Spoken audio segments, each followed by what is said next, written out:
सिंधुदुर्ग जिल्ह्यात प्रथमच ओरोस इथं Mahindra first choice multi brand car service workshop Jaitapkar automobiles. निवडणुकीच्या तोंडावर अंदूर येथील शिवसेनेचे कार्यकर्ते तथा माजी सरपंच संतोष पाटील यांची गाडी अज्ञाताकडून जाळण्यात आली। हा प्रकार गुरुवारी रात्री 12:30 वाजण्याच्या सुमारास पाटील यांच्या घराच्या बाजूला घडला। मात्र अशा घटनांचा आम्ही तीव्र निषेध करतो। अशा धमक्यांना आम्ही भीक घालत नसल्याचे आमदार वैभव नाईक यांनी स्पष्ट केले। जैतापकर बिल्डर्स अँड डेव्हलपर्स 20 वर्षांपासून गृहस्वप्न साकार करणारं एक नातं विश्वासाचं। अंदुर्ले येथील माजी सरपंच संतोष पाटील यांच्या घराच्या बाजूला उभी करून ठेवलेल्या इंडिका गाडीत अज्ञात व्यक्तीने पेट्टी मशाल ठेवली। संतोष पाटील यांनी हा प्रकार पाहिला, परंतु आपली गाडी जळेल या उद्देशाने त्यांनी संबंधित अज्ञात व्यक्तीचा पाठलाग केला नाही।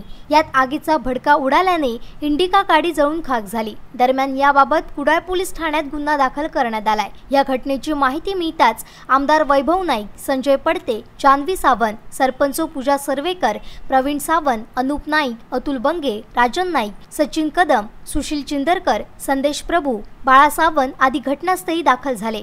माझा कोण विरोधक नसून हा आरोपी लवकरच पोलीस गजाआड करतील असा विश्वास संतोष पाटील यांनी व्यक्त केला। या घटनेचा अधिक तपास PSI शहनवाज मुल्ला करीत आहेत।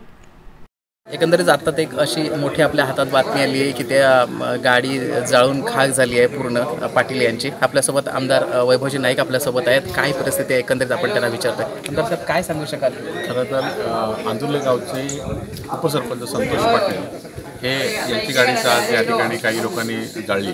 खरं तर ही प्रवृत्ती सिंधुदुर्ग जिल्ह्यासाठी नवीन नाही, परंतु ही प्रवृत्ती नष्ट करण्याचं काम या सिंधुदुर्ग जिल्ह्यातील जनतेने वेळोवेळी केलेलं आहे। खरं तर संतोष पाटील हे वर्षभरापूर्वीच या ठिकाणी स्वाभिमानमधून शिवसेनेमध्ये आलेले आहेत आणि वर्षभरात त्यांनी अनेक विकासाची कामं या भागात केली आणि त्यामुळे त्यांच्यावर विश्वास ठेवून या ठिकाणी अनेक मंडळी शिवसेनेत येत आहेत आणि ते स्थानिक लोकांना या ठिकाणी समोरच्या विरोधी पक्षातल्या लोकांना हे पटलं नाही आणि त्यामुळे कुठल्या तरी बाबतीत त्यांच्यावर दबाव आणण्यासाठी ही कृत्य त्या ठिकाणी त्यांनी केलेलं आहे आणि त्या कृत्याचा आम्ही शिवसेनेतर्फे निषेध करतो आणि खऱ्या अर्थाने आज आम्ही या ठिकाणी कोणावर आरोप करणार नाही, कारण पोलीस या ठिकाणी आपल्या पद्धतीने त्याचा तपास करत आहेत। त्याचबरोबर स्वतः या ठिकाणी पाटलांनी सुद्धा या ठिकाणी गाडी जाळताना त्या लोकांना बघितलेलं आहे। त्यामुळे लवकरच हे आरोपी मिळाल्यानंतर लोकांना या आरोपींचा चेहरा आणि त्यांच्या मागे असलेल्यांचा नेत्यांचा चेहरा या ठिकाणी दिसेल आणि सिंधुदुर्ग जिल्ह्यातल्या लोकांना नवीन गाडी जाळणं हे प्रकरण नवीन नाही।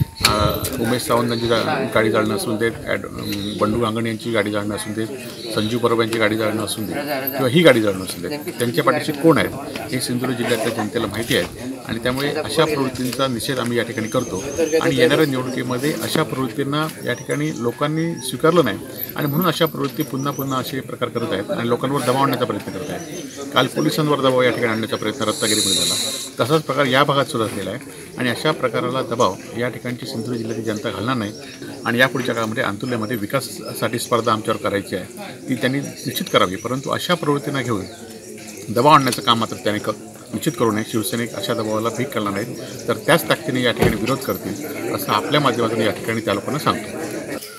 आज अंदुर्लेमध्ये अंदुर्ले गावचे माजी सरपंच आणि आत्ताचे ग्रामपंचायत सदस्य यांची जी कार जाळण्याचा जो प्रकार झाला हा अतिशय निंदनीय आणि अगदी निषेध करण्यासारखा प्रकार आहे। ज्या गावांमध्ये आमदार खासदारांच्या माध्यमातून विकास कामं होत आहेत आणि विकास कामं करताना आपल्या गावाचा विकास होतोय म्हणून या गाव पॅनलनी शिवसेनेमध्ये प्रवेश केला आणि प्रवेश करताना स्वतःचा कुठलाही स्वार्थ नसताना गावाचा विकास व्हावा या उद्देशाने ज्यांनी शिवसेनेमध्ये प्रवेश केला त्या माध्यमातून आज मोठ्या प्रमाणात आमच्या अंतुर्ले गावात कामं चालू आहेत। त्यामुळे असेल किंवा इतर कोणत्याही मार्गाने आज जे काही हे घृणास्पद प्रकार चाललेत त्याचा आम्ही संपूर्ण आमची सरपंच सेना असेल किंवा शिवसेना महिला आघाडी असेल आम्ही तीव्र शब्दात निषेध करतो आणि ही अशी जी प्रवृत्ती आहे या प्रवृत्तीला आळा घालण्यासाठी नुसतं इथेच न थांबता कुठेतरी यांनी थांबावं, प्रचार थांबवावा, घाबरावं, पण ही जी आमची महिलांची किंवा सरपंच सेनेची ताकद आहे ही कुठेही थांबणार नाही। उलट या अशा प्रवृत्तींना कुठेही आम्ही खतपाणी न घालता त्यांना आळा घालून तितक्याच जोमाने अंदुर्ल्यात आम्ही काम करू आणि त्याचबरोबर आम्हाला हा विश्वास आहे की अंदुर्ले गावामध्ये खासदार विनायक राऊतांना तितक्याच मोठ्या प्रमाणात लीड मिळेल हा विश्वास नक्कीच आहे। त्यामुळे ह्या अशा दडपशाहीला आम्ही अजिबात भीक घालत नाही। एकंदरीत काय परिस्थिती आपल्यासोबत पाटील आहेत? पाटील एकंदरीत काय झालं रात्री, काय घटना घडली, काय सांगू शकाल तुम्ही? साहेब मी रात्री साधारण 11:30च्या मानाने इथे घरी आलो आणि जेवण केलं आणि टी व्ही बघत होतो आणि व्हॉट्सअपवर हे मोबाईलवर मेसेज आणि हे बघत होतो. तर त्यावेळेला मला इथे एक बाजूला गाडी आल्याचं समजलं. तर आमचे शेजारी आहेत, त्यांची कदाचित गाडी असेल म्हणून मी गाडीचा दरवाजा वगैरे मारल्याचा आवाज आला. तर मला वाटलं कदाचित त्यांची गाडी असेल म्हणून मी हे टी व्ही बघत राहिलो, बातम्या ऐकत राहिलो. नंतर ही गाडी वर गेली. म्हणजे हे नंतर सांगितलं मला, तिथे आमचे शेजारी आहेत त्यांनी, पांढऱ्या कलरची गाडी होती. तर ती गाडी नंतर खाली आली, तिथे थांबली आणि मी जेव्हा हे बघत होतो बाहेर तर इथे मला एक आपला एक आग घातल्याचा जो कलर दिसतो याचा, तो इथे याचा पिवळसर रंगाची वगैरे ती आग मला इथे आगीचा प्रकाश दिसला आणि मी बाहेर बघतो तर तो एक माणूस आमच्या अंगणातून असा हातात मशाल घेऊन, जशी क्रीडा ज्योतीची मशाल घेऊन धावतात तशा प्रकारे असा धावत या वाटेने गेला.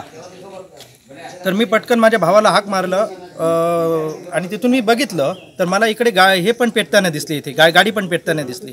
मग मी माझ्या भावाला हाक मारलं आणि म्हटलं अरे गाडीला आग घातली याने. आणि पटकन आम्ही आलो आणि बघितलं तर डिझेलला आणि हे जास्त गाडी डॅमेज होऊ नये म्हणून तिथे आम्ही पाणी आणून पाणी मारत राहिलो आणि जे जमतं तेवढी गाडी वाचवण्याचा प्रयत्न केला. तर तो माणूस नंतर तिथे पुढे गेला, पळाला, हातात मशाल घेऊन तसाच गेला. तो नंतर त्या पांढऱ्या गाडीमध्ये जाऊन बसला आणि ते जे शेजारी आमचे आहेत आंदुर्लेकर, त्यांनी बघितलं त्याला तिथे गाडीमध्ये बसताना. तो गाडीमध्ये बसला आणि त्या वाटेने सरळ गेले आणि जात असताना तिथे जी मशाल होती ती तशीच बाहेर होती. ते नंतर इथे आमचं एक होळीचं खूट आहे, तिथे त्याचं जे गुंडाळलेलं हे होतं ते सगळं तिथे पडलेलं आहे.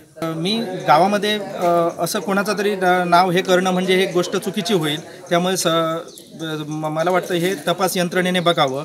परंतु मी इथे काम करताना शिवसेना पक्षाचं काम करतो आणि ज्या आपले खासदार साहेब, आमदार साहेब आपल्याला जे कामं देत असतात तर त्या माध्यमातून आम्ही त्यांच्यासाठी जेव्हा त्यांचं इलेक्शन असतं तर त्यांना जास्तीत जास्त मतं मिळवण्यासाठी आम्ही प्रामाणिक प्रयत्न करत असतो, कुठे चुकीचं काही करत नसतो.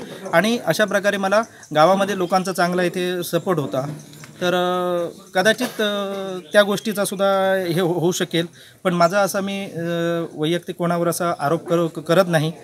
पण माझा असे हे करण्यासारखा माझा कोणाशी वादही नाही आहे आणि गावात असं कोण करेल, गावातील कोण असंही वाटत नाही. परंतु ही गोष्ट माझ्या देखत घडलेली आहे, त्यामुळे आता मी याबद्दल काय हे बोलू हे मला समजत नाही.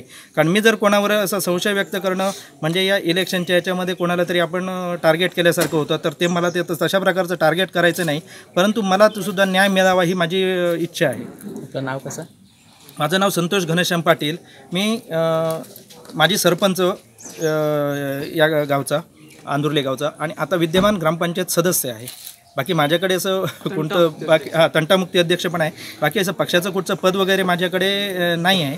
फक्त एक प्रामाणिकपणे चांगलं काम करणं आणि अशा तुम्ही गावात जर अजून लोकांना जर विचारलं म्हणजे अशा प्रकारची गोष्ट मी घडण्यासारखं माझं वर्तन आहे तर तुम्ही ते लोकांना विचारू शकता. म्हणजे अशा प्रकारचं माझं काही हेच वर्तनसुद्धा नाही आहे.